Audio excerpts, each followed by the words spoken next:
ओम नमो दुर्गाय नमः। श्रीमद् देवी भागवत दूसरा स्कंद सत्यवती की उत्पत्ति तथा भगवान व्यास के प्राकट्य की कथा। तो आइए कथा आरंभ करते हैं। ऋषियों ने कहा, सूत जी, आपकी यह स्पष्ट वाणी महान आश्चर्य उत्पन्न कर रही है। हमारे मन में कई प्रश्न उत्पन्न हो गए। पहली बात तो यह कि जब पतिव्रता सत्यवती पिता के घर थी तभी उनसे व्यास जी का जन्म कैसे हो गया। फिर इस स्थिति में राजा शंतनु ने सत्यवती से विवाह करके 2 पुत्र क्यों उत्पन्न किए। हे महाभाग, आप नैशिष्ट पुरुष है, इसका रहस्य विस्तार पूर्वक कहने की कृपा कीजिए। सूत जी कहते हैं, जो आदि शक्ति है तथा जिनकी कृपा से चतुर्वर्ग अर्थ धर्म काम और मोक्ष सभी सुलभ हो जाते हैं, उन परमा शक्ति को प्रणाम करने के पश्चात इस पुराण संबंधी पावन प्रसंग का मैं वर्णन करूंगा।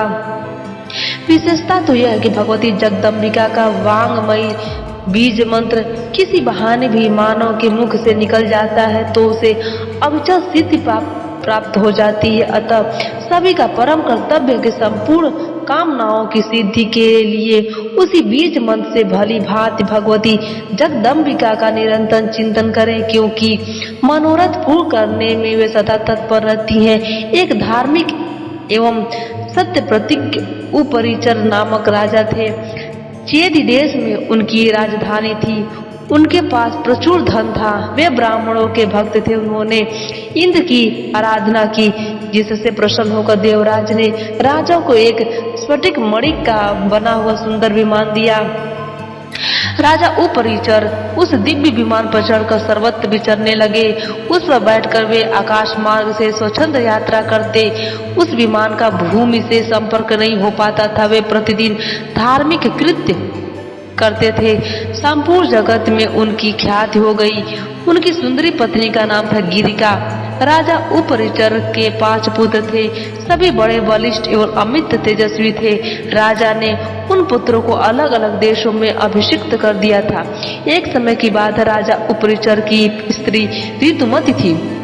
स्नान से निवृत्त होकर उसने पुंसवन व्रत किया और पतिदेव से अपनी कामना प्रकट की, परंतु पितरों की आज्ञा से राजा को मृग्या के लिए वन में जाना पड़ा। उस समय उनका चित्त उस भामिनी में अटका था। वे उस सुंदरी भार्या को याद कर रहे थे। इतने में ही उनका शुक्र संखलित हो गया। तब उन्होंने उस वीर को वट वृक्ष के एक पत्ते में रख दिया। राजा को रानी के ऋतुकाल का ज्ञान था ही। सोचा, किसी प्रकार भी यह वीर व्यर्थ न हो। निश्चय ही मेरा यह वीर अमोघ है, इसे मैं अपनी स्त्री के लिए भेज दूं। इस प्रकार विचार कर पहले तो उस वीर को उन्होंने अभिमंत्रित किया, फिर वट पत्र के दोने में उसे रखा। पास ही एक बाज पक्षी था। राजा ने उससे कहा, हे महाभाग, तुम इसे लेकर अभी मेरे घर जाओ। हे सौम्य, इसे घर पर ले जाकर मेरी प्रियसी भार्या गिरिका को तुरंत दे देना। आज उसका ऋतुकाल है। सूत जी कहते, इस प्रकार कहकर राजा उपरिचर ने वह वीर्य वाला दोना बाज को दे दिया। तदंतर उड़ने की कला को अच्छी तरह जानने वाले उस पक्षी ने पुटक उठाया और वह तुरंत आकाश में उड़ चला। वह चोंच में दोना लिए आकाश मार्ग से उड़ा जा रहा था। इतने में ही एक दूसरे बाज ने उसे देख लिया। यह मांस लिए हुए है, यह समझकर तुरंत उस पहले बाज पर वह टूट पड़ा। अब आकाश में वे दोनों पक्षी तुंड युद्ध करने लगे। चोंच से युद्ध करते समय वह वीर का दोना यमुना के जल में गिर गया। उसके गिर जाने पर वे दोनों पक्षी इच्छा अनुसार चले गए। इसी समय कोई एक अद्रिका नाम की अप्सरा यमुना में स्नान कर रही थी और एक ब्राह्मण देवता नहाकर संध्या वंदन में संलग्न थे। जल में डूबकर खेलती हुई उस सुंदरी अप्सरा ने ब्राह्मण का पैर पकड़ लिया। उस समय ब्राह्मण देवता प्राणायाम कर रहे थे। स्वच्छंद गति वाली उस अप्सरा को देखकर उन्होंने शाप दे दिया, तू मछली हो जा, क्योंकि तूने मेरे ध्यान में विघ्न उपस्थित किया है। द्विजर के शाप से वह सुंदरी अप्सरा अद्रिका मछली के रूप में परिणत होकर यमुना के जल में पड़ी थी। उसी समय बाज के पंजे से छूटकर वीर गिरा और मछली के रूप में परिणत उस दिव्य अप्सरा ने तुरंत लपक कर उसे ले लिया। कुछ समय बाद वह मछली एक मत्स्यजीवी धीवीर के हाथ लग गई। मछली मारने उसे जाल में फंसा लिया। उस समय उसके गर्भ का 10वां महीना चल रहा था। मत्स्यजीवी उस मछली का पेट चीरने लगा। इतने में उसके पेट से 2 मनुष्यकार बच्चे निकल आए, एक शोभा संपन्न बालक और दूसरी सुंदरी कन्या। इस आश्चर्यजनक घटना को देखकर वह मत्स्यजीवी महान संदेह में पड़ गया। उसने मछली के उदर से निकले हुए दोनों बच्चे राजा को सौंप दिए।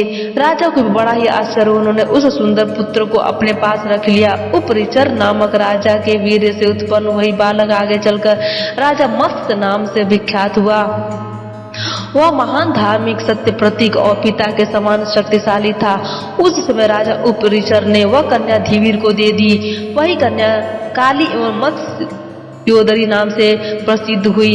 उस कन्या के शरीर से मछली की गंध आती थी, अतः उसका नाम मत्स्यगंधा भी पड़ गया। तदंतर वह कन्या धीवीर के घर पाली पोसी गई। ऋषियों ने पूछा, जब मुनि के श्राप से वह दिव्य अप्सरा अद्रिका मछली हो गई और धीवीर ने उसका पेट फाड़ दिया, तब क्या वह मर गई और उसे धीवीर खा गया? फिर उस अप्सरा की क्या हालत हुई? उसके शाप का अंत कैसे हुआ और फिर किस प्रकार वह स्वर्ग पहुंची, यह बताने की कृपा कीजिए। सूत जी कहते हैं, जब मुनि ने उसे शाप दे दिया तब उस अप्सरा को बड़ी चिंता हुई। दीनहीन सी होकर वह विलाप करती हुई मुनि से प्रार्थना करने लगी। मुनि बड़े दयालु थे। रोती हुई उस स्त्री से उन्होंने कहा, कल्याणी, शोक मत करो। शाप मुक्त का समय मैं तुम्हें बता देता हूँ। हे शुभे, मैंने क्रोध के आवेश में तुम्हें शाप दे दिया। तुम मछली की योनि में चली जाओगी। फिर जब तुम्हारे पेट से 2 मानव बच्चे उत्पन्न होंगे, तब तुम्हारा शाप से उद्धार हो जाएगा। इस प्रकार ब्राह्मण के कहने पर वह अप्सरा मछली होकर यमुना के जल में समय बिताने लगी।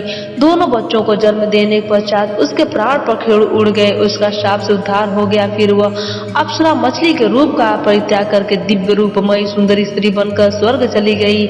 यो मत्स्यगंधा नामक उस सुंदरी कन्या का जन्म हुआ। धीवीर के घर पालकर वह सयानी हो गई। जब वह मत्स्यगंधा युवावस्था में प्रविष्ट हुई तब उसकी सुंदरता निखर उठी।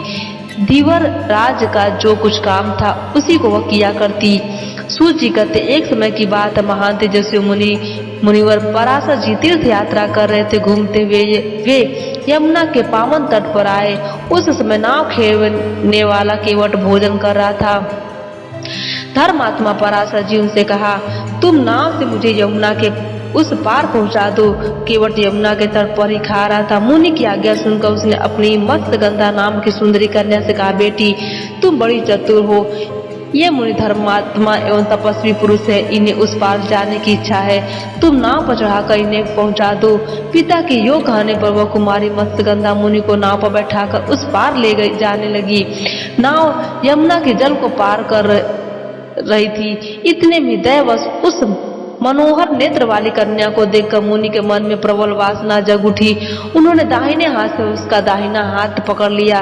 तब वह सुंदरी कन्या मुनि से कहने लगी, आपका उत्तम कुल है, आप क्षत्रिय ब्राह्मण हैं और आपने तप किया है। क्या मैं आपके अनुरूप हूँ? आप वशिष्ठ जी के वंशज हैं। आप अत्यंत कुलीन और सदाचारी पुरुष हैं। धर्म के रस को जानने वाले मुनि जी, आप मुझे पाने की इच्छा क्यों कर रहे हैं? हे द्विजर, जगत में मनुष्य का जन्म मिलना बड़ा दुर्लभ है। मेरी समझ में इसमें भी सबसे दुर्लभ बात है मनुष्य होकर ब्राह्मण कुल में उत्पन्न होना। हे विप्रवर, आप कुलशील एवं स्वाध्याय आज सभी सद्गुणों से संपन्न एवं उत्तम ब्राह्मण हैं। आपको धर्म की पूरी जानकारी। मेरी शरीर से तो मछली की दुर्गंध निकला करती है। मुझे देखकर आप में यह कुत्सित भाव कैसे उत्पन्न हो गया? उसने मन ही मन सोचा, यह ब्राह्मण वस्तुतः बड़ा मूर्ख है, पर यहाँ है भी कौन जो इसकी इच्छा के विरुद्ध काम कर सके।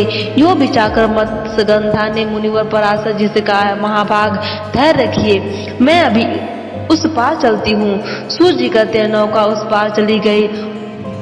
उनसे वह कहने लगी, मुनिवर, मैं दुर्गंधा हूँ, दोनों समान रूप वाले हूँ, तभी संयोग होने का सुख मिलता है। मत्स्यगंधा के इस प्रकार वचन निकलते ही पराशर जी ने अपने तपोबल से उसे कस्तूरी की गंध वाली बना दिया और वह सुगंध 4 कोस तक फैल गई। तब मुनि से वह योजन गंधा कल्याणी सत्यवती कहने लगी, मुनिवर, यह जन समाज देख रहा है तथा उस तट पर मेरे पिताजी भी हैं। यह पाशविक कर्म बड़ा भयंकर है। मनुष्य को रात के समय ही इसे करना चाहिए, दिन में करना निषिद्ध है, ऐसी शास्त्राज्ञा है। महाबुद्धे, अभी अपनी इच्छा रोक के रहिए, अन्यथा जगत में असहनीय अपवाद फैल जाएगा। इस प्रकार सत्यवती के युक्ति पूर्व वचन सुनकर महान विचारशील पराशर जी ने उसी क्षण अपने पुण्य के प्रभाव से कोहरा उत्पन्न कर दिया। कोहरा उत्पन्न हो जाने पर तट पर अंधेरा छा गया। तब सत्यवती ने कोमल वाणी से मुनि से यह वचन कहा, हे विप्रवर, मैं कुंवारी कन्या हूँ, आप तो इच्छा अनुसार चले जाएंगे। ब्राह्मण, आपका वीर्य व्यर्थ नहीं हो सकता, फिर मेरी क्या गति होगी? मैं यदि गर्भवती हो गई तो पिता से क्या कहूंगी? फिर मेरे लिए क्या कर्तव्य होगा, बताने की कृपा कीजिए। पराशर जी ने कहा, प्रिय, मेरा प्रिय कार्य करने पर भी तुम कन्या ही रहोगी। भामिनी, तुम्हें और भी जो अभिष्ट हो वह वर मांग लो। सत्यवती बोली, सम्मान प्रदान करने वाले मुनि जी, आप ऐसी कृपा कीजिए जिससे जगत में मेरे माता पिता इस रहस्य को न जान सके, मेरा कन्या व्रत भंग न हो पाए। हे द्विजर, मेरे आपके समान ही अत्यंत अद्भुत शक्तिशाली पुत्र उत्पन्न हो। मेरी यह सुगंध सदा स्थिर रहे, मैं सदा नव युवती बना रहूं। पराशर जी बोले, सुंदरी सुनो, तुम्हारा पुत्र भगवान विष्णु का अंश होगा, त्रिलोकी में उसकी प्रसिद्धि होगी। प्रिय, किसी अदृष्ट कारण के अमित प्रभाव से ही मैं तुम पर आसक्त हुआ हूँ। वरानने, आज से पहले कभी मेरा मन किसी पर नहीं लुभाया था। सुंदरी अप्सराएं मेरे सामने आई, उन्हें देखकर भी मैंने कभी धैर्य का बांध नहीं टूटने दिया। तुम समझ लो, इसमें अवश्य कोई रहस्यमय कारण छिपा है, अन्यथा तुम दुर्गंध को देखकर मैं कैसे मोहित हो जाता। प्रसन्न वदने, तुम्हारा पुत्र पुराणों का रचयिता होगा, वेद के रहस्य को समझकर उसे 4 भागों में बांट देगा, तीनों लोकों में उसकी प्रतिष्ठा सुस्थिर होगी। सूर्य जी कहते हैं, मुनिवर के योग आने पर सत्यवती अनुकूल हो गई। तत्पश्चात यमुना के जल में स्नान करके मुनिवर वहां से तुरंत पधार गए। सत्यवती भी पिता के घर लौट गई। उसी क्षण से उसे गर्भ रह गया। समय अनुसार सत्यवती ने यमुना के द्वीप में ही पुत्र उत्पन्न किया। वह बालक जान पड़ता था मानो कोई दूसरा कामदेव हो। वह तेजस्वी पुत्र उत्पन्न होते ही बढ़ गया और अपनी माता से कहने लगा, माँ, मुझ में असीम शक्ति है, मन को तपोनिष्ठ बनाकर ही मैं गर्भ में प्रविष्ट हुआ था। अब तुम इच्छानुसार जा सकती हो, मैं भी तपस्या करने चला जाता हूँ। हे महाभागे, तुम जब याद करोगी तभी मैं सामने आ जाऊंगा। माता जी, कभी तुम्हारे सामने अत्यंत कठिन परिस्थिति आ जाए तो मुझे स्मरण करना, मैं उसी क्षण सेवा में उपस्थित हो जाऊंगा। हे माता, तुम्हारा कल्याण हो, मेरे जाने में विलम्ब हो रहा है, तुम चिंता छोड़कर आनंद से समय व्यतीत करो। इस प्रकार कहकर व्यास जी वहां से चले गए। सत्यवती भी अपने पिता के पास चली गई। सत्यवती ने यमुना द्वीप में व्यास जी को जन्म दिया। इसी से व्यास जी दैव्यापन नाम से विख्यात हो गए। वे भगवान विष्णु के अंशावतार हैं, अतः प्रकट होते ही पौड़ हो गए। उन्होंने प्रत्येक तीर्थ में स्नान किया, उत्तम तपस्या की। इस तरह पराशर जी की कृपा करके पर व्यास जी प्रकट हुए। कलयुग आ गया यह जानकर उन्होंने वेदों की शाखाएं बनाई। वेद का विस्तार करने में उनका नाम वेद व्यास पड़ गया। पुराण संहिताएं तथा श्रेष्ठ महाभारत सब इन्हीं की रचनाएं हैं। वेदों का विभाजन करके उन्होंने अपने शिष्यों को पढ़ाया दिया। सुमंतु, जयमनी, पैल, वैश्यापन, असित, देवल तथा अपने पुत्र सुखदेव जी, ये सभी उनके शिष्य थे। कहते हैं, मुनिवर सत्यवती एक व्यास जी के पवित्र जन्म में ये सब कारण है। महाभाग मुनियों, इनकी उत्पत्ति के प्रसंग में कोई संदेह नहीं करना चाहिए। महान पुरुषों के चरित्र की समालोचना करना अनुचित है, न उनके सभी आचरणों का अनुकरण ही करना चाहिए। मुनिवर, पराशर जी के गुण ही ग्रहण करने योग्य है। पराशर जी धर्मज्ञ पुरुष है। जिस काम को नीच जन करते हैं उसमें उनकी प्रवृत्ति होने की क्या संभावना थी, किंतु व्यास जी प्रकट होने वाले थे। यही उस कार्य में कारण छिपा था। आश्चर्यजनक इस प्रसंग को मैंने कह सुनाया। जो पुरुष इस पवित्र उपाख्यान को सुनता है उसकी दुर्गति नहीं होती, वह सर्वदा सुखी रहता है। आज की कथा यहीं पर समाप्त होती है।